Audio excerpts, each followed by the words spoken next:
When Ringo became the drummer, the group were established, and they only did sort of concerts of which they would play 1 hour spot.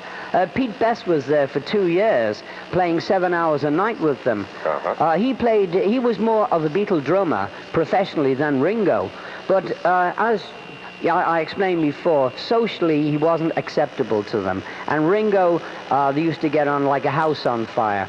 And so when they made a decision, they hadn't got the guts, as we say, to tell the lad himself. The first job that Brian Epstein had to do was to get Pete Best in the office, and poor Pete Best thought he was going there to be measured for his suit. Remember those Beatles suits? Yeah, the Nehru... Yeah, with the collarless.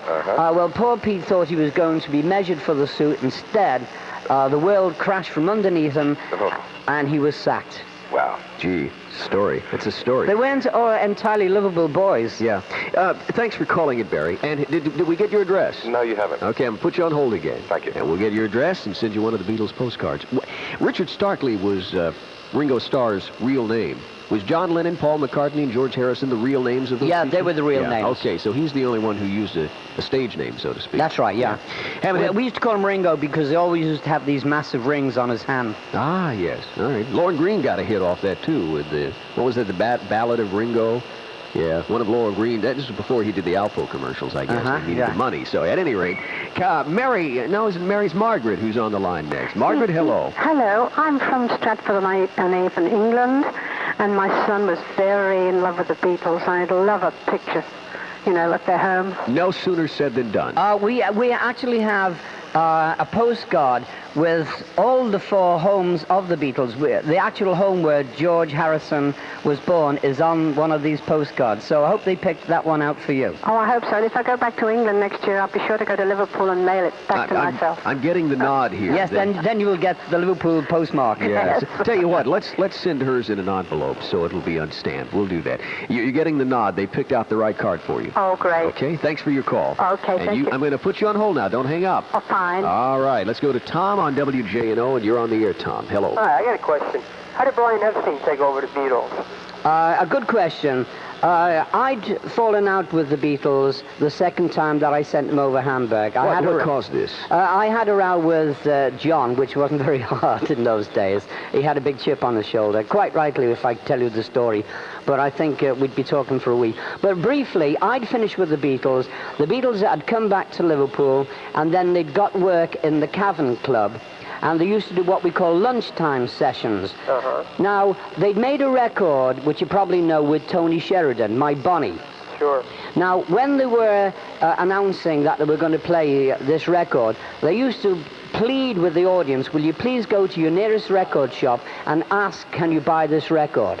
Now, the nearest record shop from the Cavern, which was about 100 yards away, was a record store called Nem's. Now, Nem's was the biggest record store in Liverpool, and Brian Epstein's parents owned this shop, and he was the manager. So he was a very precise sort of person, and if he couldn't get a record, he would go bananas. And of course, he couldn't get this record because it was only released in Germany. So he said to one chap, who are these Beatles? He said, well, they're only playing a few yards away in the Cavern. So he went over there, and immediately fell in these rough-looking boys, all in their leather gear, and then history was made from that afternoon session. He became their manager.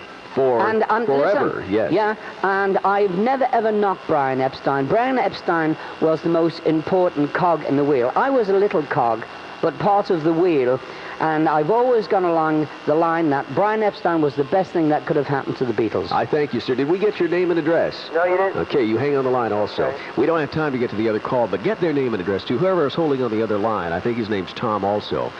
You stay there, we'll get your address and send you one of the cards. I think the inevitable question that we must ask is just this. Obviously, no one had the idea that the Beatles would skyrocket to the worldwide success that they did. Did you feel like perhaps you got a chance to look at the pie and smell the pie and bake the pie, but you didn't get a chance to have a piece of the pie? Did that ever stick with you for any length of time? I wish I had $1 for every time I've been asked that type of question. They rephrase it, But a lot of people think, you know, the monetary, the materialistic things, that I could have been a millionaire. Yeah. I am a millionaire. I'm a millionaire of memories, of fun, and that can't be taken away from me. Money can't buy you love.